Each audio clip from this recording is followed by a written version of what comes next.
is where joy's found. Ooh. With every cheer we come alive.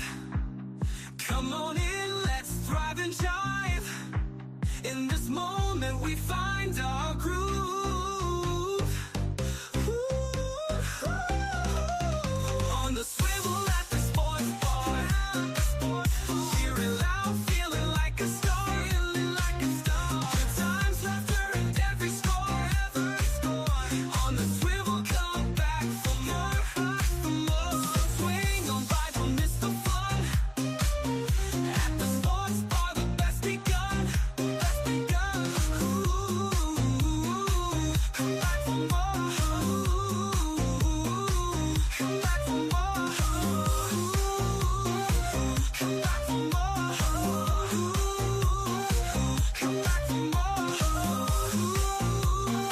Come back for more. Come back for more.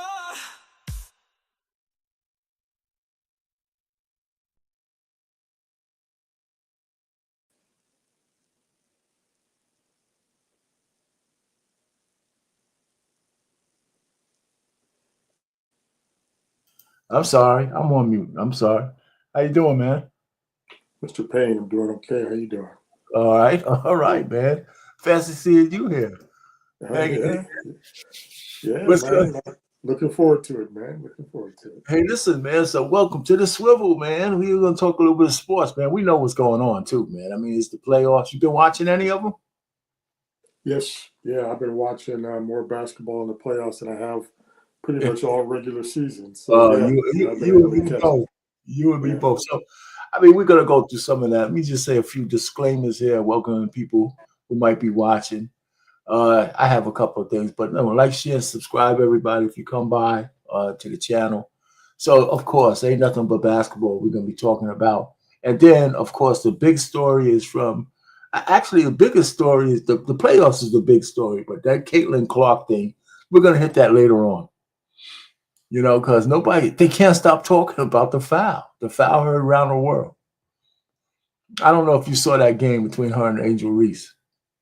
I did see the highlights of it. I didn't think that. I know you're going to get into it later, but I didn't think that the foul was that flagrant. It was the basketball play, man. Yeah. That's all it was. And so we'll get into it because, like, my whole second half that's what it's really all about. I mean, everybody's talking about it. Then guys are fighting and shit. Then there's the racial component. Anyway, man. So we had the first game last night. And I always play this guy here because this dude, I like the way he does highlights. So he's got a little highlights of the game I think it was last night, the start of the playoffs. It's not the second round, it's the semifinals, of course, conference final.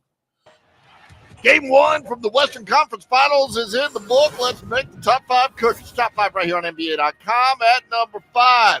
Shai Gilgeous-Alexander on the drive, but he didn't expect Jalen McDaniels to arrive. Look at him move his feet, then get off his feet to swat that shot at number 5. On to number 4, where we always get up off the floor. Jalen Williams with the steal from Anthony Edwards, but Anthony Edwards tracking back and smacking that. You don't do that to Ant as he goes up and blocks that shot, swatted right off the glass at number 4. We're up to number 3, and watch Chet Holmgren. Doesn't even see the rim when he goes up for the stuff, but he knows it's this there. Guy's so pretty he good, takes man. to the air, back to the basket, he's not and bad. Chet Holmgren throws that one home at the throne. That's it at number 3. At number 2, Isaiah Hartenstein pokes this one free, and then he's going the other way and wants to finish the play. Cason Wallace rewarding the big man with the big slam on the alley-oop as Isaiah brings the truth from the roof on this one. He gets in at number 2 on the top 5. But at number 1, SGA. Dude's got more shake than a rattlesnake in an earthquake as he works his way into the lane and then steps back and knocks the shot down, draws the whistle a little. And one fun gets in at number 1 for Shai Gilgeous-Alexander on the NBA.com top 5.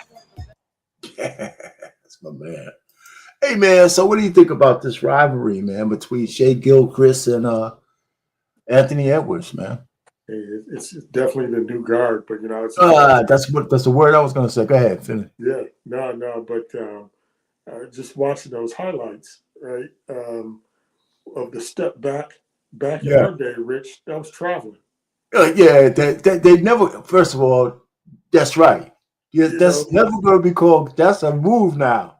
Yeah, you can't call it travel. The side step, that was traveling back in the day. So I don't know what's happened to the game, but they call that traveling, right? But okay, because you got to move your pivot foot to do that shit, right? Yeah. In order for you to stop it, you're moving that anchor pivot foot to take that shot. But it's like it's like an unwritten rule now, man. They don't call that on anybody.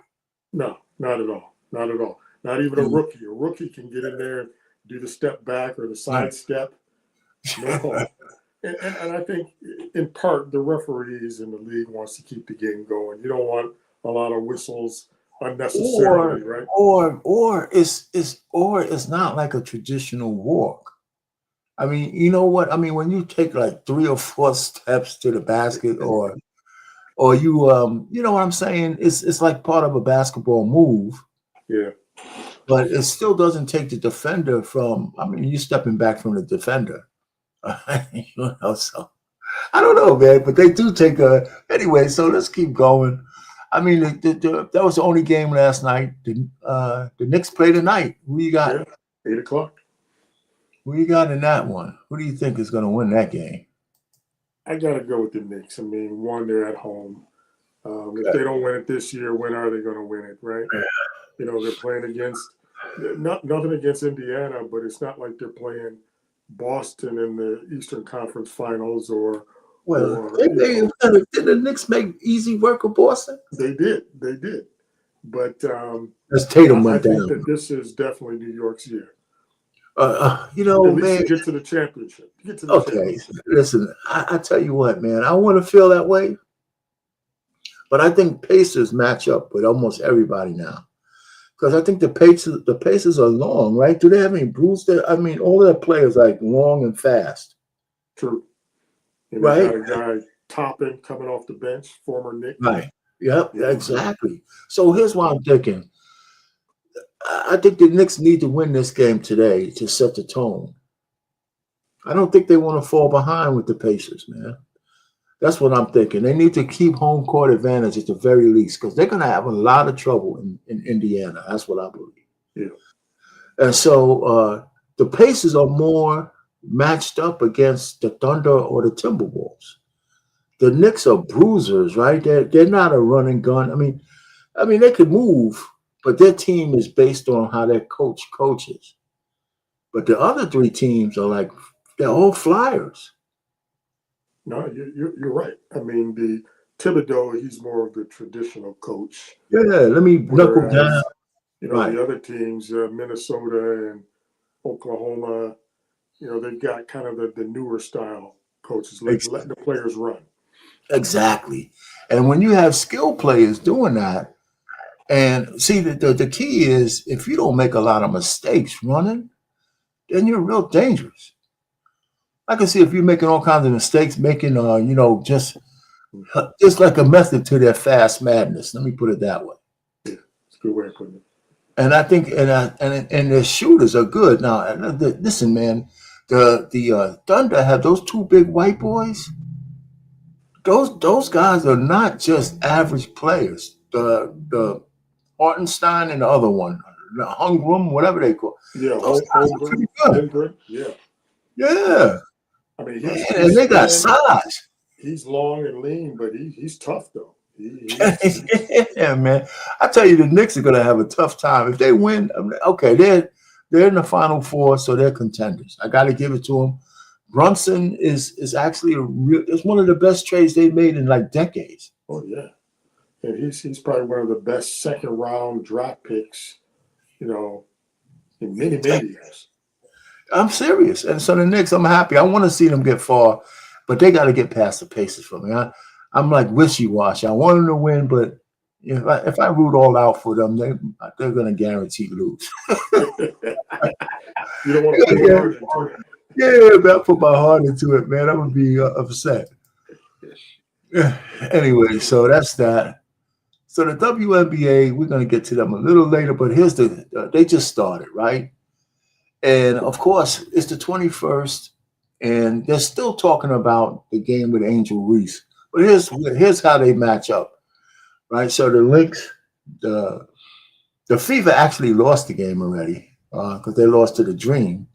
The big man from the Dream, Miss Russian Spy, whatever her name is, the one who got caught, Brittany Briner, she had a pretty decent game, and so the Fever did lose that game. Surprise, so they're 1-1, but I think they're not going to lose too many games this year.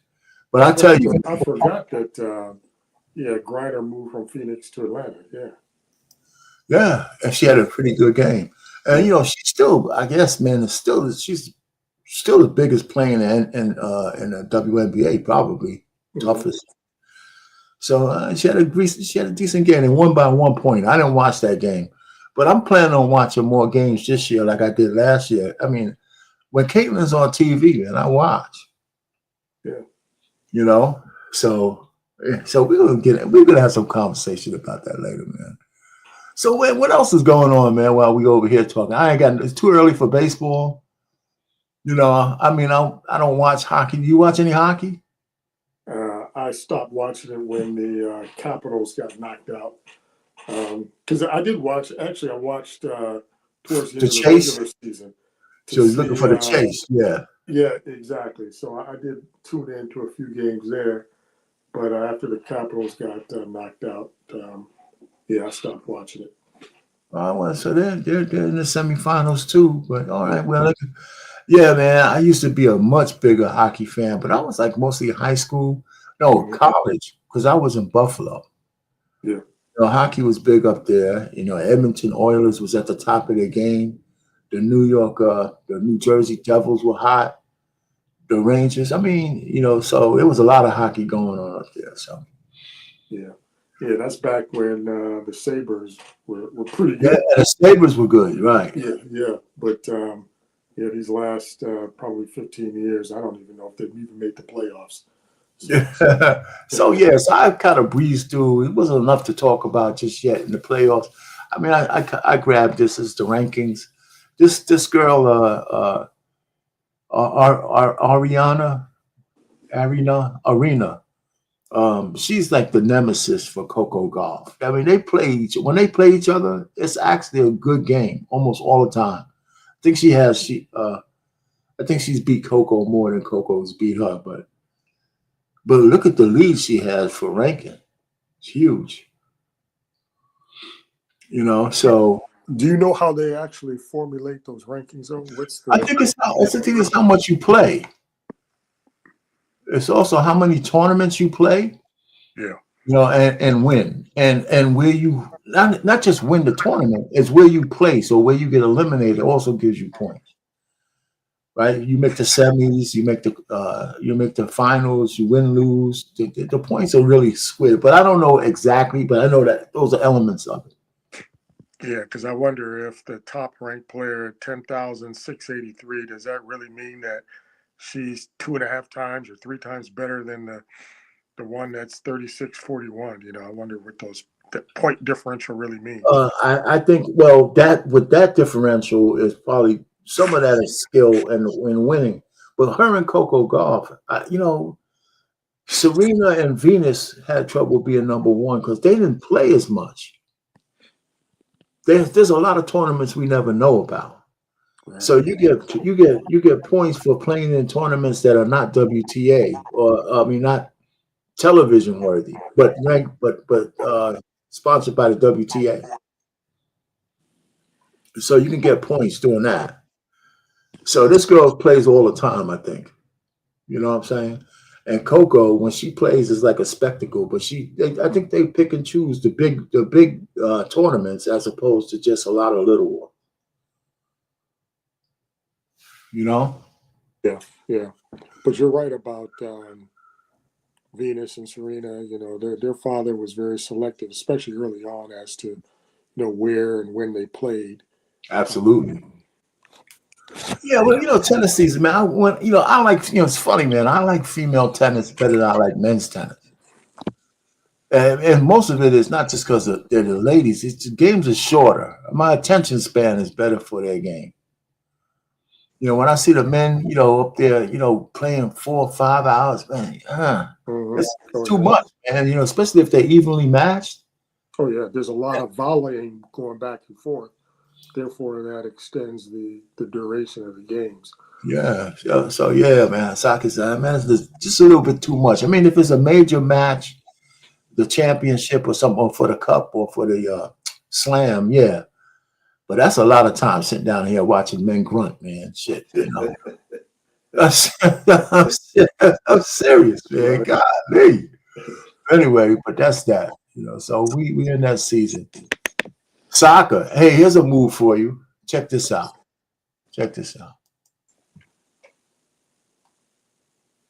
Tiene que acabar rápido la Juan Antonella. Uy, qué sombrero Antonella. Y otro sombrero Antonella. ¡Qué golazo, Dios santo! ¡Qué golazo, Antonella Romo de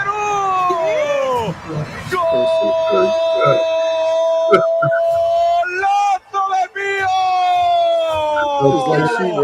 El que marca masivo tiene que acabar rápido la Juan Antonella. Uy, qué sombrero Antonella. Y otro sombrero Antonella. ¡Qué golazo, Dios santo! ¡Qué golazo, Antonella Romo! One more goal. ¡Golazo de Pío!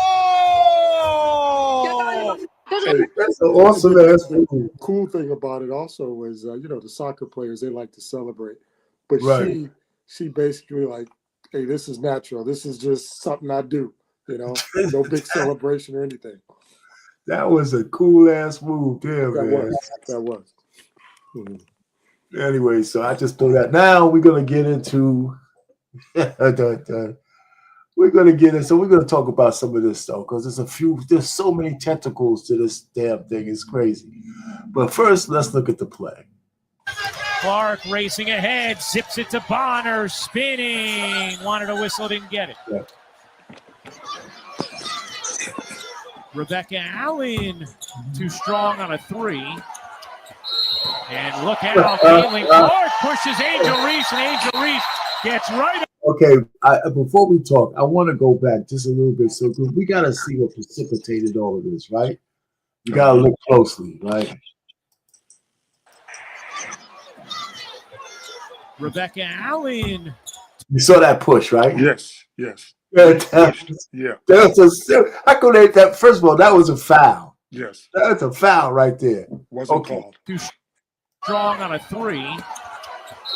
And All right, so that last part of it had to be a flop because she was, first of all, she bounced, she hit down on the ball. And how do you flop like 100 miles away, man? Yeah. look out, Caitlin Clark pushes Angel Reese, and Angel Reese gets right up into Caitlin Clark. Afterwards has something to say as Clark walks away. Clark wasn't phased at all. She just kind of turned her back and walked away. Yeah, but Clark she's like so not seasoned. I don't know if season's the word. She just knows that she couldn't face off. She just walked away, said, okay, if you want to go crazy, you do it by yourself, okay? And I'm not going to even participate in the face or stare down, Mm-hmm. We know there are always increased eyeballs, energy, and attention around the matchups between Reese and Clark, and Angel Reese is still going after Caitlin Clark in the aftermath. Everyone in the arena had to know this foul. All right, so wait. Yeah, that's. Let's go back. Let's do it again. Common semi-hard foul. Everyone in the arena had to know this foul was coming. Oh, look at that. Look, you know what? Wait a minute. Okay, wait a minute. Caitlin's getting away with a little bit because she gave her a nice little look, Wait a minute. Everyone in the arena had to know this foul was coming. As soon as you saw Angel Reese wide open, you knew that Caitlin Clark was going to come in and take that foul. Hey, man, Caitlin's no punk, man. Did you see how she looked at Angel on the ground, man? Yeah. Come on, man. What's she doing? And from another angle that you just showed, there was a little bit of a forearm there too. A Yeah, little bit of a forearm that's push. what I'm saying. It was, Yeah. it looks. Yeah, wait, let's do it again. And you knew that Caitlin Clark was going to come in and take that foul. I went a little bit too Coming far. as soon as you saw Angel Reese, Aftermath. everyone in the arena. Okay. Did she trip? Did she try to do? Was there a foot trip? Had to know this foul was coming. As soon as you saw Yeah, maybe, Angel Reese maybe. wide open, you knew that Caitlin Clark was going to come in and She did push her down. She actually did push her down. Yeah, and I guess it's embarrassing for Angel Reese, being that she's so much bigger, right, and talks so much more stuff. Oh yes, Yeah. but she's the ultimate victim. She is the ultimate. She's victimized. You would think that she's like on a plantation being beat down by the slave master or something. But that was a good foul. It was a good foul, So, but now this whole thing, right? Should take that foul. Okay. You got a technical here, technical there, and you figure we shouldn't be talking about this shit at all, right? A game. This is game. Hard foul, not a real brutal foul. Do you think they upgraded? They upgraded it to a flagrant one. What do you think about that? No, I don't think so. I think it was really more because of the aftermath, the reaction, but the foul itself, I don't think it was upgradable. Well, okay, so why would they? See, that's the point. They got, it shouldn't be the environment that makes you change the call. It shouldn't be. It really shouldn't be. Okay, so they changed the call to a flagrant one, and they gave it to the girl, and the other girl didn't even know she was no, not the tech. The other girl got a tech, Boston, whatever her name is, and she didn't even know she got a tech. So anyway, so that's that. So now, what happens after this, okay? Now people are taking sides, right? So here we go. The ultimate cornball, RG3, comes out and he says this. Guys, it's so obvious that Angel Reese hates Caitlin Clark. If you don't know, let me inform you about what happened. Caitlin Clark committed a hard foul on Angel Reese as she was wide open for a free, easy layup. Routine. See back here, over his shoulder on the left side, or your left. Mm-hmm. In the wide angle thing, he's got his nice, lily silky white, beautiful woman sitting in the seat, right, while he's talking.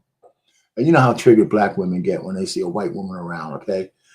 And so he's saying all this in the backdrop. I'm only bringing that up because it's going to be relevant in the next guy I talk about, if you don't know already. Play. Every one of you that's watching has heard your coach tell you, hey, we ain't going to give them no easy points, no easy baskets in the paint, baby. So why do I think Angel Reese hates Caitlin Clark? It could be the fact that Aaliyah Boston had to save Angel Reese from ending her career.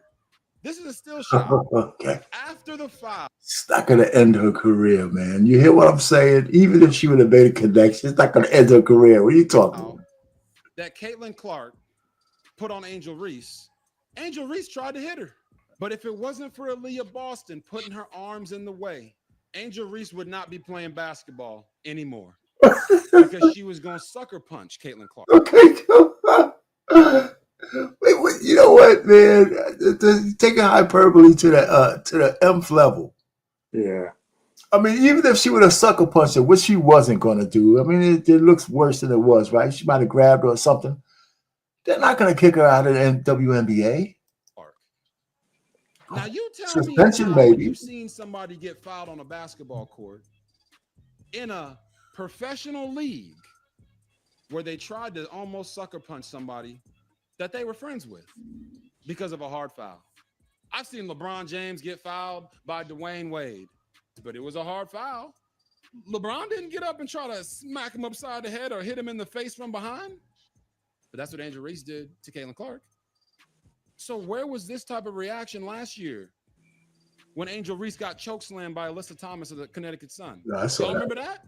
So after watching the play, I tweeted out, after watching Caitlin Clark's flagrant foul on Angel Reese and the aftermath, there is no way Angel Reese can continue the lie that she doesn't dislike Caitlin Clark.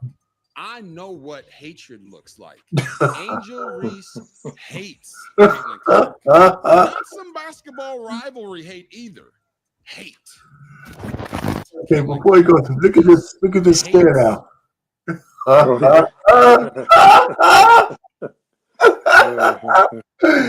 mean, it plays into his narrative, but how you know she hates him? But she does hate. She does hate Caitlin Clark. It goes way past basketball. There's no doubt about it. So he's got a point. But look at that face says it all, man. Oh Caitlin my Clark. God. Not some basketball rivalry hate either. All right. Hate. Now, let me ask you a question, man. What do you know about Ryan Clark?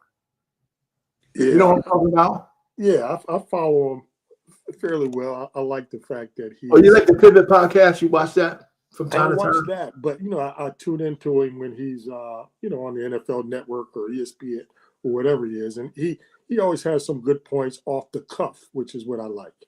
Off the cuff points.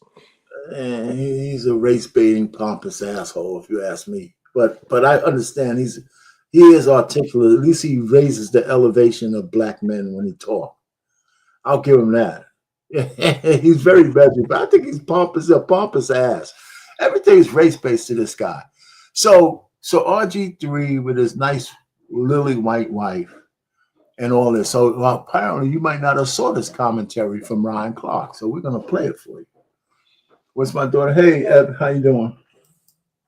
Freddie T, man, another exciting year. The WNBA started, and even with the Liberty being the champion and Asia Wilson being the MVP, all the talk is about Caitlin Clark and Angel Reese. Yeah, it started off with What? Since you like the way he talks so much, Ramsey, we're gonna let you go ahead and give you another 4 nice minutes of Ryan Clark and his diatribe against RG3. Here we go. bang, man. And I think in any business, you need an amazing storyline.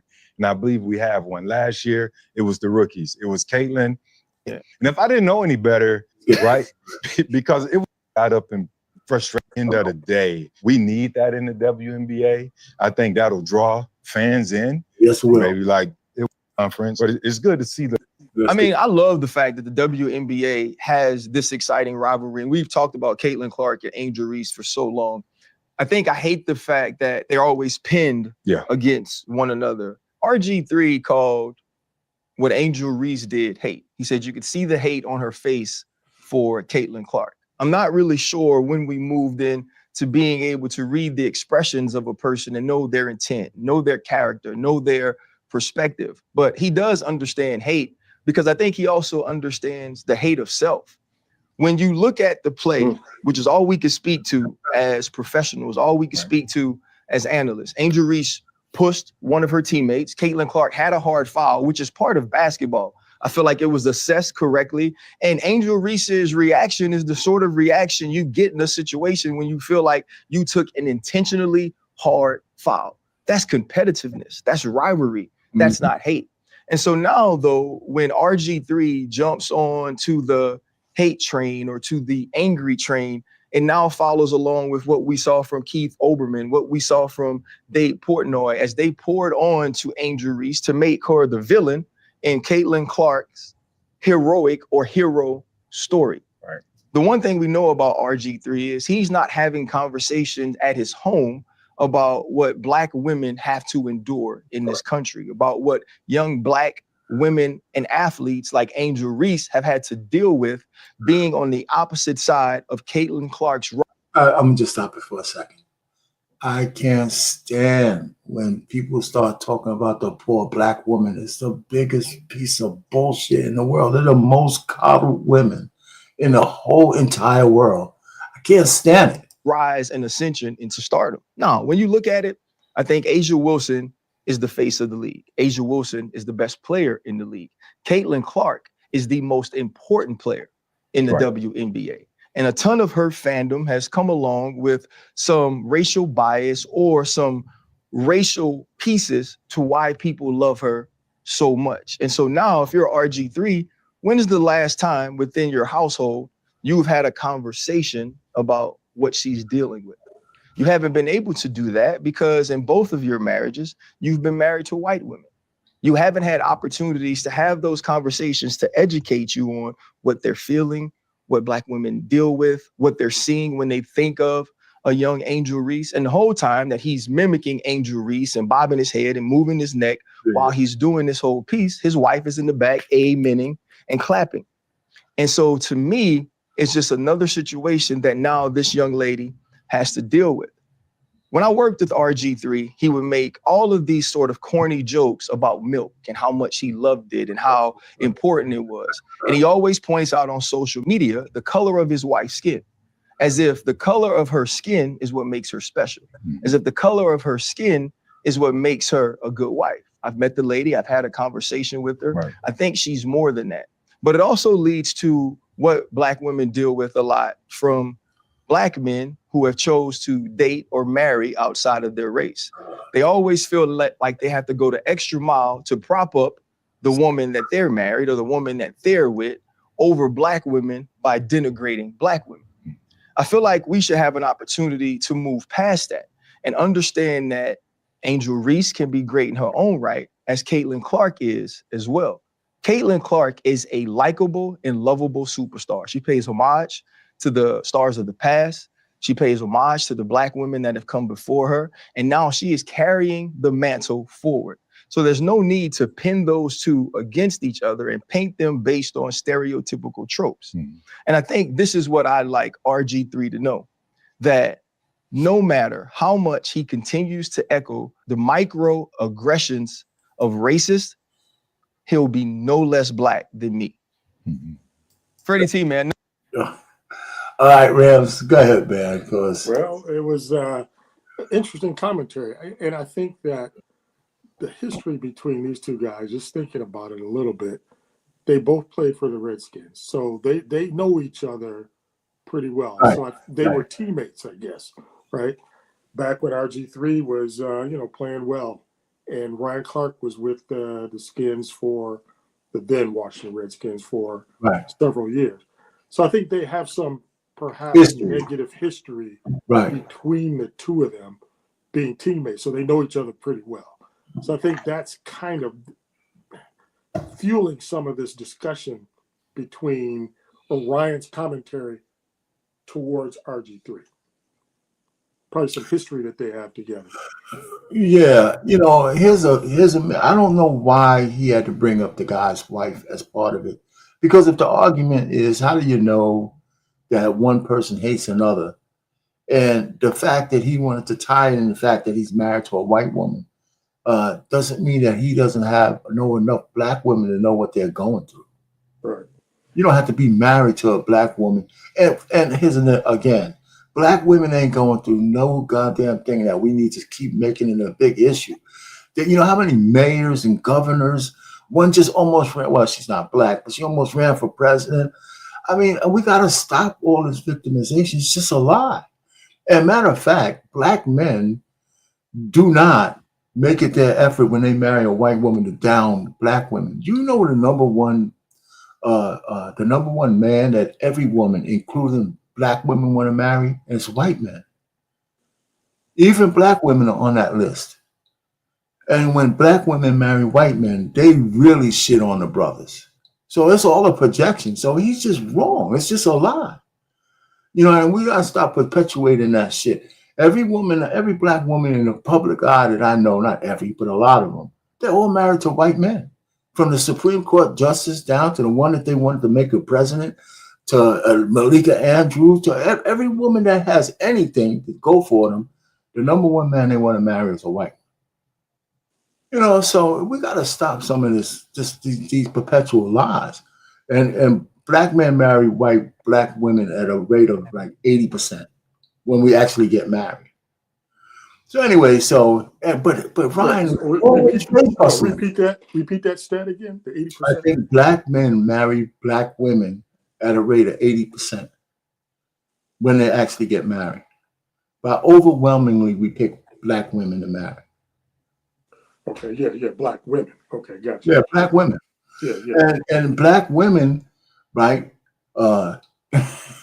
They say they choose Black men more than the other way around, but women don't choose who they marry. Men have to ask. Black men might not be asking them, but the white men ain't asking them either. Other ethnic groups don't rush to marry black women. You know, so that's why their numbers are less. That's why they don't marry out as much. They got to be asked, and that's our one little superpower. We ask women to marry us. So anyway, but I just Ryan Clark, his commentary always goes towards race, and I think that's it's race hustling. Anyway, but he's articulate. He gets his points across. So I'm hard on the brother, but he got his point across.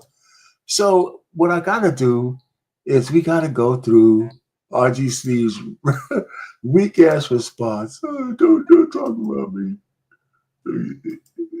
Yo, what's up, everybody? It's your boy RG3, and I just wanted to get on here and talk to you guys because there's been a lot of buzz, a lot of conversations about my sports take that Angel Reese hates Caitlin Clark, which was purely based in basketball. But I think all of you know there's a line in life that you just simply don't cross. Wives and children are always off limits. And Ryan didn't talk about your kids. Clark has sprinted past that line. Ryan Clark didn't like my sports take that Angel Reese hates Caitlin Clark. And that's fine. It's okay. It's part of the game. Sports media, I'm going to have an opinion. This person might not agree with it. That person might not agree with it. But what you don't do is turn around and personally attack me and my family. Okay, so let me ask you something, Ramsey. What do you think about Ryan bringing his wife into this? Yeah, he should have left her out. In fact, he even mentioned that RG3, did it twice, right? So, yeah.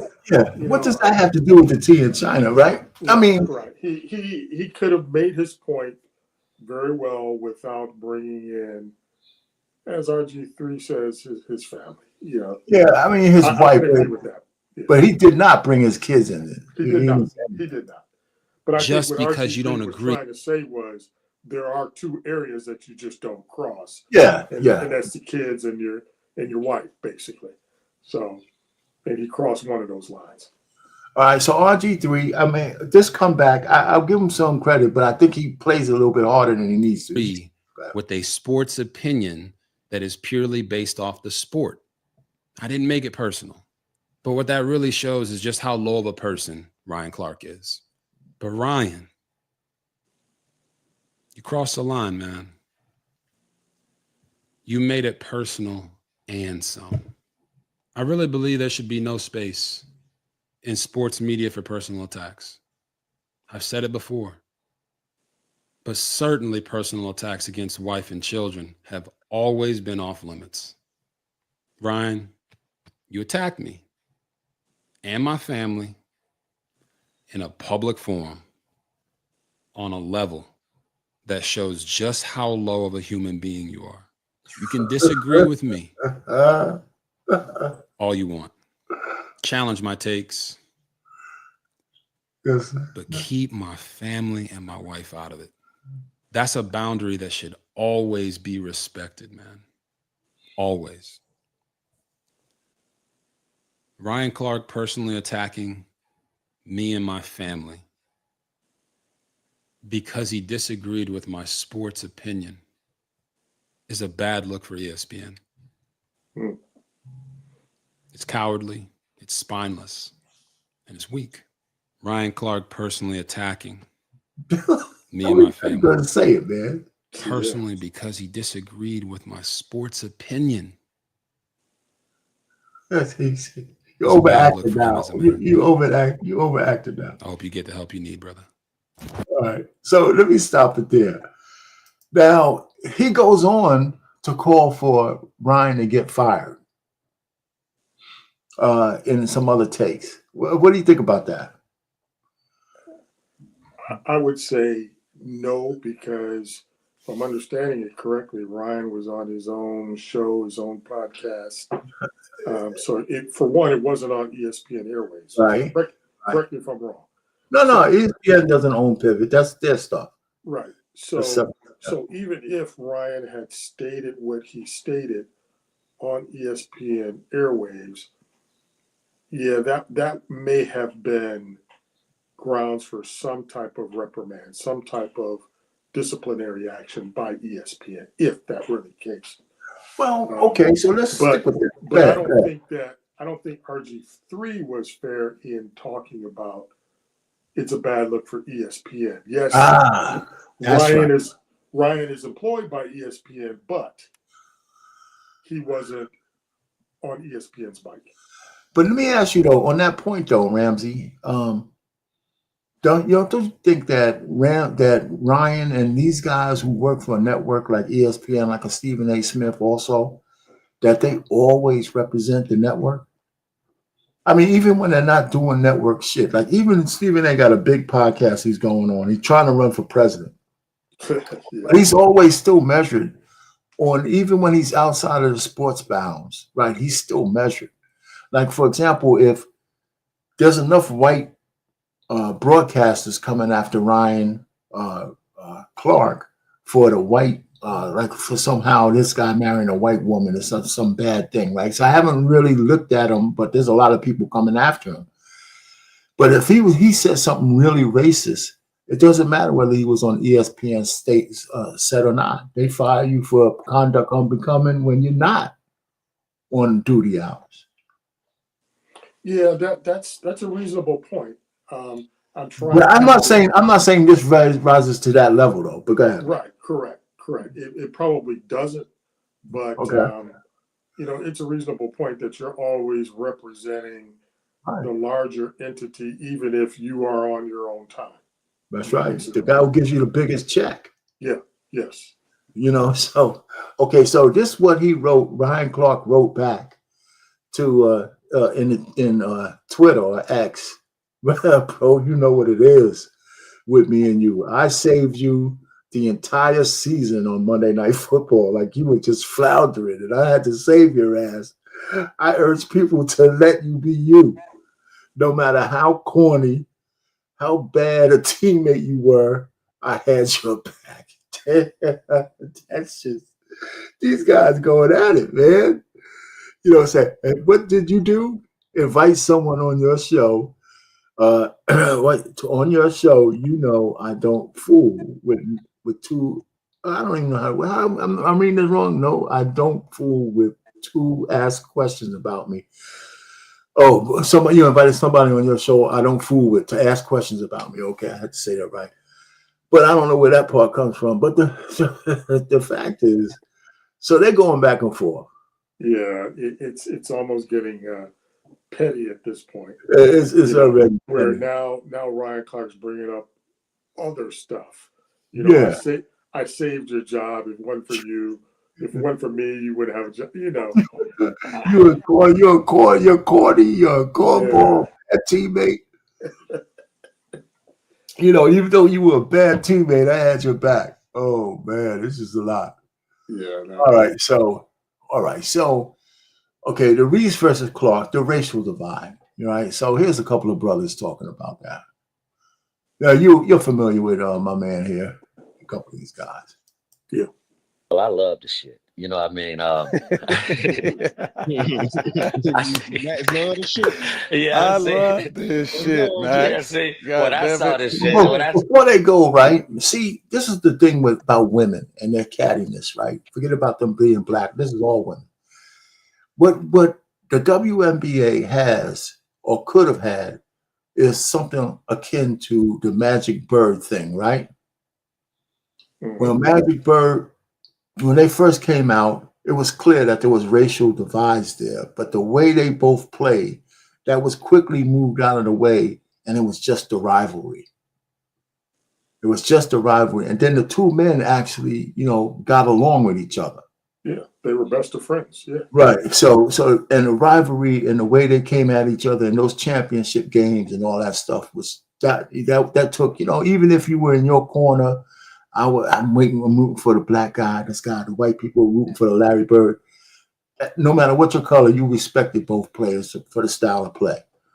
The reason why you can't have the Magic Bird situation with Angel Reese and Caitlin Clark, there's two reasons. Because I don't think women have that kind of competitive spirits without being catty, and two, Angel Reese ain't one of them. Her game doesn't translate. Her and Caitlin Clark are nowhere near on the same level as stardom and basketball acumen.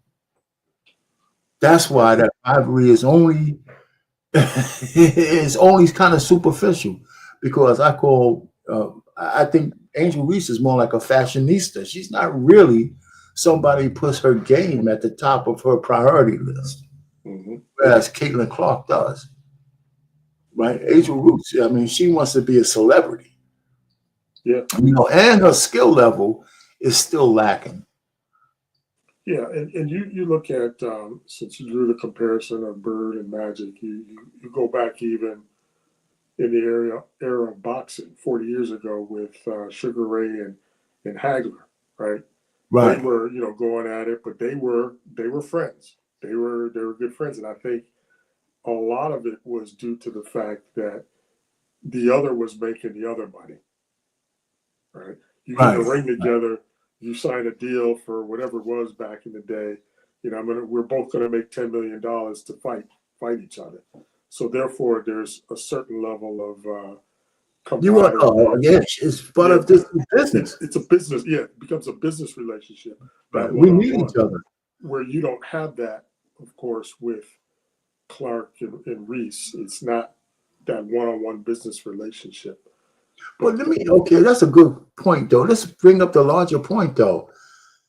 She, 17% of the flagrant fouls against a player last year in the WNBA was specifically against not Angel, but Caitlin Clark.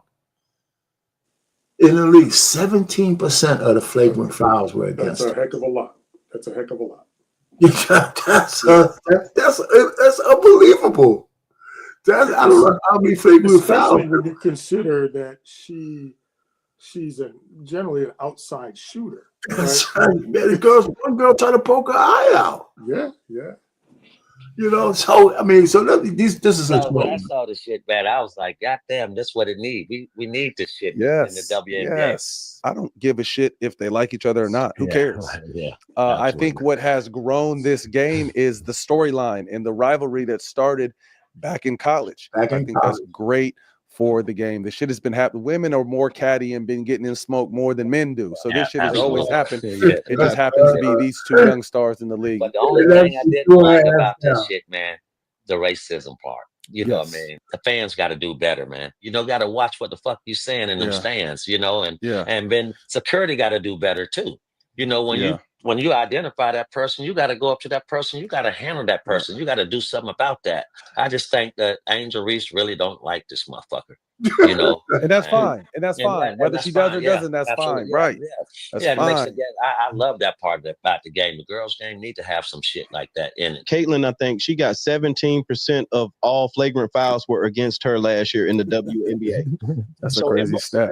But for every action, there's a reaction. Now, one thing we know about that little Barbie from Baltimore, Maryland, like she got time. When you talk about the race element and things like that, it does come out in situations like that, because if Angel Reese would have made that foul on her, right? It would have been a different, like we wouldn't be talking about, the reaction. We'd have been talking about the infraction. That's true. That's true. You know what I mean? And so like it does play a part in it. That's a place where, society, we have to get better. But for me as a competitor, as a hooper, I love it. Hate will always be in this world, and it's very unfortunate. But for us to ask the fans to do better, it's not going to happen. If you have hate in your heart at some point with a couple of drinks in you, or not drinks, that shit is going to come out regardless. So we just need to have plain clothes. I'm not asking for other fans to snitch. I'm not on that. But I'm saying these leagues can pit people in the crowd, I think in the lower bowl, where these athletes are, where we're at, and catch these motherfuckers that are on this hateful shit, because that's the thing that disgusts me. Well, I love. All right, so I mean, so any commentary on on that? Yeah, I think that as far as the fan base, I agree. They should not be yelling things that are, racially motivated. They shouldn't, and they should be excused from the arena. And part of the reason is, you have a lot of youngsters that are attending these games. In the WNBA, The NBA, they want that.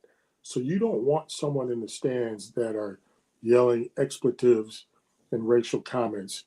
So I agree that those folks need to be removed. Yeah, I agree when you find them. But we asked the first question already. I think it. I mean, the more I look at it, I can see. I changed my mind. That shit was a flagrant one. I mean, when you look at it from the right angle, man, there was a little bit of oomph and a stare down while she was on the ground. So I would have get. You know what? Because when the refs go to look at it, they see it from all angles. Yeah. So from the back angle, it looks just like she came down. But when I slow it down and you see how she hit the ball as in the left arm or the went down, kind of put a little oomph and then a look back. Yeah, she did. She swiped down, but that front angle shows that she then gave her a little bit of a forearm to her backside. You ain't my friend. After I flung her ass down on the ground, her hair flailing up. That's it. So okay, yeah, take this flagrant. Okay. Ryan Clark, I think he. What man? What's that? Goiter size? I saw that.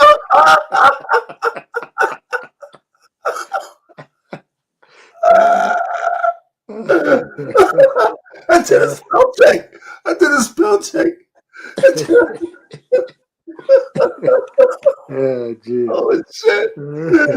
It's out there now. Criticizing. It's not even a word. It's a word. I guess. I never used a word now. It's a word now. Oh man! Shit. If I was on ESPN, man, it'd be on national news. Yeah. If I know if that's what it means, it means. Anyway, so yeah, I think he went too far. So we talked about that too a little bit. And then the Burning Magic had the racial overtones, but they're competitive. They were friends. But the difference with Reese and Clark, it's not really a rivalry. It's really not. Even though Angel Reese is okay, but her skill level is nowhere near Caitlin Clark's in terms of basketball. But nobody's is, right? I mean, I'm not going to say no one's is, but when you say no one is, Asia, for example, Asia Wilson, right? She's big, she's 6'4", she can score. She's not a passer, she's not a point guard. Correct. But she's more gifted in terms of how she plays basketball than Angel Reese, right? She could shoot, she could rebound, and she can make a layup. Yeah. But if I'm not mistaken, some stats that I did see about Angel Reese was she was one of the top rebounders in the league. So yeah, but nobody wants to say it. Unfortunately, even up close to the basket, she shoots like 35%. Most of those rebounds were misses from her missing layups. Her own rebounds, her offensive rebounds. Yeah. So she gets the rebound because she's got size. And she'll rebound over the girls and trying to box her out, but most of them are from misses that she should be making on the first try. She was working out with Lisa Leslie, and Leslie called her out on it and said, "You got to do better at making." She needs post moves. If I was her, she should spend all off season just doing post moves, and she needs to get in the weight room to strengthen her calf muscles and her leg muscles. She just wants them to look all sweet and dainty. Nobody's arguing with that, but she needs to be a little bit more athletic down under. But so that's what I'm saying. So that's what's keeping it from the Bird Magic. Any other things, man? This was a short thing. Because this was the biggest conversation, and it's still ongoing between those two, and we're going to be hearing it all year, man. And I think they're fumbling. I think the WNBA is fumbling the bag. You think so? In terms of all the mileage they can get out of the popularity of Kate Clark, and they're doing it because they don't want to hurt. I hate to say it, they don't want to hurt the incessantly inferiority complex of Black women. I think it's a major issue. Yeah. Well, I think somebody or probably there's some of the executives in the WNBA probably think that this type of rivalry, if you will, is good for the game. You know, add a little bit of an edge to the game. Because I'll tell you Yes. this, the next time these two teams play, I might mark it on my calendar, or definitely watch it, or make a So point will to I. watch it. So I think overall it's going to help more than it's going to hurt, especially Yeah, the but short not term. enough people in WNBA leadership believe that. That's why they kept her off the Olympic team last year. Right? And the reason why is, they have some bullshit reasons. Stephen A was going crazy, and he absolutely was right that she should have been on that team, especially if you're trying to sell the team. So there's forces in there. Nike, give you an example. I don't know if you know about that. Nike has a contract with Nike, but they still haven't released her shoe, right? Because they wanted to pump up Asia Wilson's shoe first. No, I didn't Nobody, know that. yeah. And listen, as much as they try to promote Asia Wilson, even though she's a two-time MVP champion and all that, she's not as popular. Mm-hmm. And she'll never be as popular. Because Yeah. Caitlin Clark kind of looks like the girl next door. Not just the white girl next door, but the girl she's not big. She's not a lesbian. And she's, I'm just saying, she's just more relatable. And they withheld, they probably gave her a lot of money, but they haven't really promoted her shoe yet. Mm-hmm. And when they do, and meanwhile, Nike's stock is plummeting, right? Because they're just not doing, they're making these DEI type of decisions because they don't want to hurt people's feelings. It's just bullshit, man. Business is business. Yeah. But then, you can also hurt sales also by, you have two shoes out there at the same time simultaneously. And then, there's only so many feet out there to put shoes on, right? So you do have to stagger your releases. No, okay, they don't do that in the NBA. They don't do. You know what people do? People buy two pairs of shoes. Yeah, but I guess for WNBA, you're not going to get that volume No, for the women. you know what? You're not, because Asia Wilson will sell one shoe, and Caitlin Clark is going to sell 1,000. Right, that's probably the case. So therefore, you give Asia Wilson But that means Asia 2-3 Wilson years. probably shouldn't have a shoe.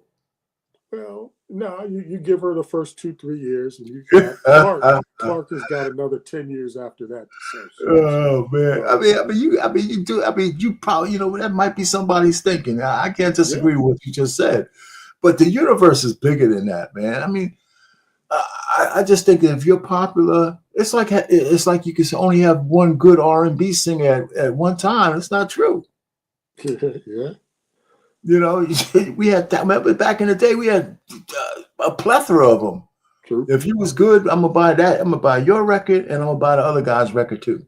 Mm-hmm. Yeah, because they're different. Whereas shoes are redundant, though, right? You can listen to your music. You can listen to my music. What's up, Catellia? How you doing?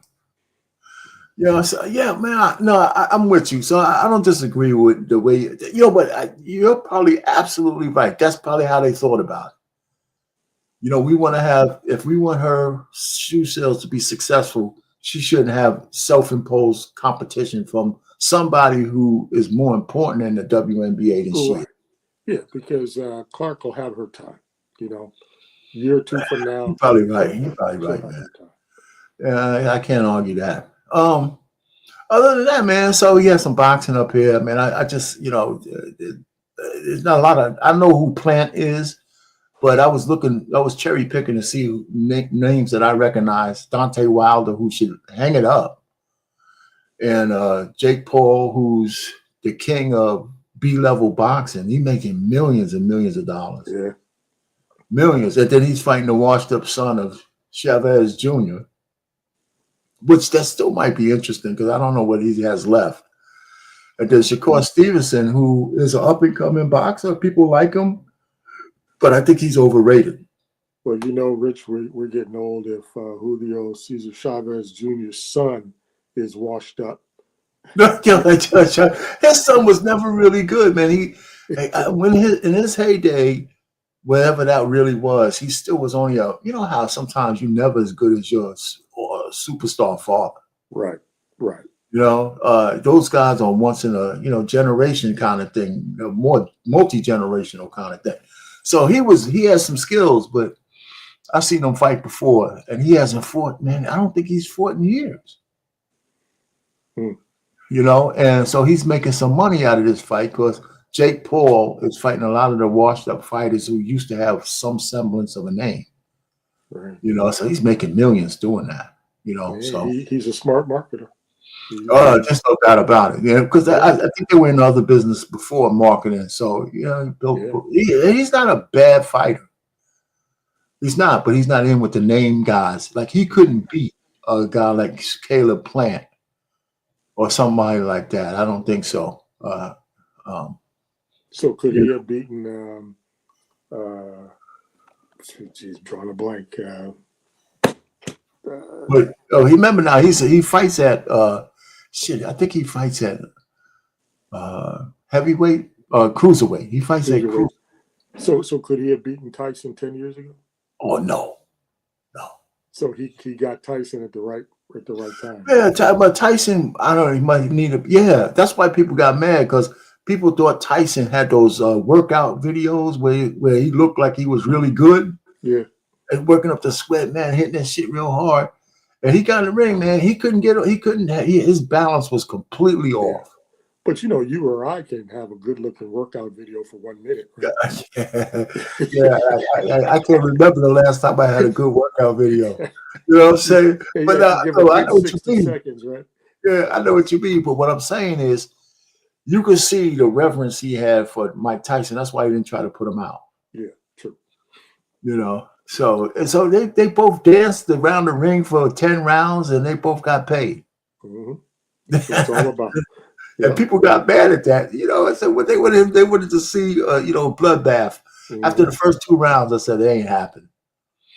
It ain't happening. So anyhow, but other than that, that's pretty much all I have for today, the boxing. And I keep looking for it and fair use for all the stuff I use today. That's my little disclaimer. And this is it, man. I appreciate you coming by, man. Listen, we always talk about some things on the market, man. I don't know if you're still watching it, but today was a bad day for some reason. I can't figure out why it moved down, but the recovery is, I think, in full effect. I expect the rest of the week to be better than it was today. But when you can't really explain why the market goes down. There was some reason. There was a reason. Okay, so there was a reason. There was a reason. But it's the same old reason, like some uncertainty about some bullcrap.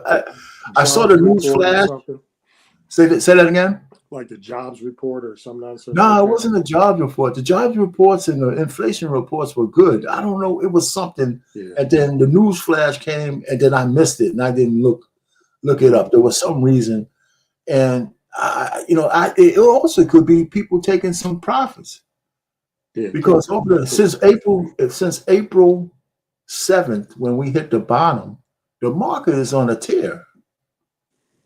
If you look at it, where it's at now, we came within like 5% of the 52-week high in pretty much all the indices. That's a big run for a month. So you still got QBTS for your daughters? Yes. I added some, man. I'm happy at it. They had a nice big news announcement. Yeah, it's up 120% in the last 30 days. Yeah, and I got every penny of it. Yeah. Good. Penny of it. Thanks for the tip. No, man, no. And you were talking about the Freedom Holdings, which you mentioned a couple years ago, right? A couple years ago to me, and I got in. And then I got in like 50, and I want to say I got out at 60. But so I'm not alone. I'm not, man. Listen, I don't know you know, because I was, of course, being the only breadwinner and all that kind of stuff. I had to use some of that money. I had to use a lot of it over the years, right? College and all that. But man, 16 cents, Ramsey. That's crazy. I would have $1.5 million right now. And I got in 2017. So in 8 years. Yeah. That's right. You know, when you consider 16 cents to 100 and whatever it is now, $181. $181. That's remarkable. It's incredible. Guess what? When the guy did his reverse split and change, this guy from Russia, right? So when he did his thing, he vowed to make all the business dealings according to American rules, SEC rules. Mm-hmm. And so it was 58 million shares outstanding after all this. We took over an old shell, cleaned the shares up, opened his businesses, and it was 58 million shares outstanding in 2017 when I got in. Guess how many shares outstanding there are now? Yeah. 60 million. 60 million. Oh, 60 million. But it was 58 million before. And in all that time, there's only 2 million shares of dilution. So it's basically the same, essentially. It's basically the same. Solid, you know, and he bought a specialist organization that is a specialist on the New York Stock Exchange. Uh-huh. They own one of those businesses. I forgot the name of it, but a few years back, maybe 5 years back, 4 years back, they bought a New York Stock Exchange specialist organization. Mm-hmm. The people who trade, they don't call them traders on the floor. The organization, they're a market maker, but when they're on the New York Stock Exchange, they call them specialists or some shit like that. Yeah. Well, I'm still waiting on. You know, since you mentioned like with 16 cents to $180 in less than 10 years, I'm still waiting on what is it, MPEG? You and I were talking about MPEG like 30 Oh my God, yeah. Forget it, man. I still got 6,000 shares of that, man. But it's like it's 0.0001%. It still has a symbol, or is it just numbers? It's still showing up in my portfolio. Oh wow! But you know, that's funny, man. So yes, all you sports fans out here, we always gotta talk a little bit about finances. So you know, whatever, it's all connected. Yeah. But you know, I have. But KITL is the last penny stock I have, man. I'm completely out of the penny stock market. Yeah, and that jumped a week or two ago. Yeah, but it's still Kisses from Italy. Yeah, Kisses from Italy. Yeah, that's still a viable organization, but you know their management team sucks, man. From information. Even when they went online, started selling some of their products, which I did buy, by the way, and some of it was good, but no news, no nothing, man. They try to pivot and do a few other things. They still have a few stores open, mm-hmm. You know, down in Florida, one in California, and I think one in Canada. That's right. You bought some of their marinara sauce or something. Yeah. So yeah, man, I cooked with it. It was pretty good. But I'm looking at it now, Rich. Kiddo. In 3 months, it's up 120%. Yeah, but it's really thinly traded. If you look at between the bid and the ask, yeah, it's not. It's like a false flag when you look at it. You know, so one day it'll be next week somebody will sell at the bid and it'll be right back on the. It'll be right back onto triple digits. Yeah. Hey, but still 120% is 120%. Yeah, but you would never be able to get that, right? Because you wouldn't have got it at the bid to sell at the ask. Yeah, I hear you. Yeah. You know, that's how. So I don't even get excited about it, man. Had so many shares. I still have shares of it though. Mm-hmm. So just in case if it explodes, man, I'll say, oh, I got it. But it's good for write-offs if you make a lot of money on something. Yeah, true. Anyway, other than that, brother, man, anything else? Any last words? No, that's it, man. I guess thanks for stopping by, man. It's been a while. Yeah, it has been. So that's cool, man. You know, so I'm still here, man. You know where I'm at? 7:00 every Wednesday. You know where I'm at. My birthday is on Monday. Oh, that's right. That's right.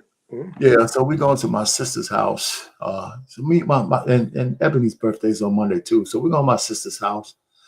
And on Sunday, her daughters are graduating from college and nursing school. So we're going out to this fancy ass restaurant on Sunday. Oh, that should be a good time, man. Yeah, man. Well, my brother's coming in town. You know, so it's four of us, right? So we haven't really been in the same place in years since they were over my house. That was almost like 10 years ago. Yeah, I guess with the pandemic and everything else. Where's your brother? Remind me, where is he? Out in Milwaukee. He's in Milwaukee, so he's coming in with his daughter, and his daughter though. I hope it's me and his daughter, me and my niece. I have her portfolio going too. That's cool. Yeah. So what's your brother doing in Milwaukee? Because I know you're. Well, he's retired, man. He retired. He was a fireman. Okay, and your sister was a police officer, right? Yeah. We all. My sister, yeah, she retired, and she retired maybe 51, 52. Okay. She's been out for a few years. She enjoying it, of course. My other brothers, younger brothers, are firemen too. He's a 2011 fireman, whatever, 2001, whatever. Whenever the daggone World Trade Centers, 2011. So he came in after that, in that class that came in right after all those firemen passed away. Okay. Wow. Yeah. So you got a law enforcement type of family. We're all civil service, man. We all been civil service. Yeah, that's good. That's good. Yeah. So I'm out. My brother's out. My sister's out. We got one more. He's still working. He's just sending his daughter to school. She's going starting January. Starting September. So he ain't going nowhere. At least another 4 years. Yeah. He got that for at least another 4 years. So that's good. That's all good, man. It'll be good to see everybody. So we're gonna have some fun, man. That should be fun. Well, enjoy, man. Enjoy. All right, bro. Well, I'll be in touch the next week or two. You got it. Later. All right, man. Later. All right. Thanks for stopping by. I could tell you as well if you're still out there. So let me go ahead and go out with the music.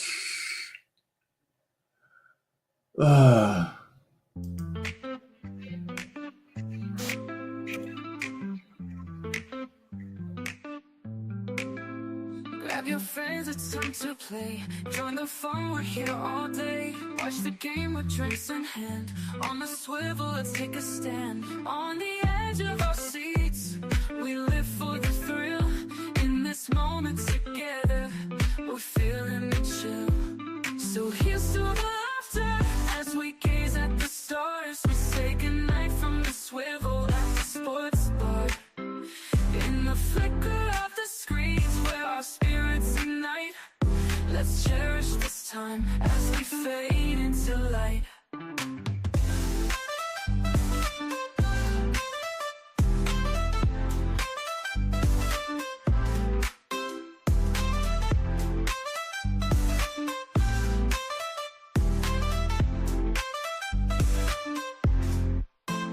Tasty bites and big screen thrills. Every moment gives you chills. High fives and cheers, it's quite a sight.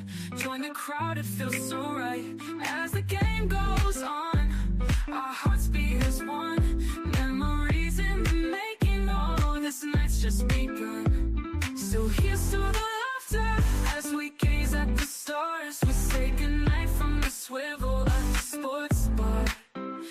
In the flicker of the screens where our spirits ignite, let's cherish this time as we fade into light. So good night, my friends, till we meet again. In this world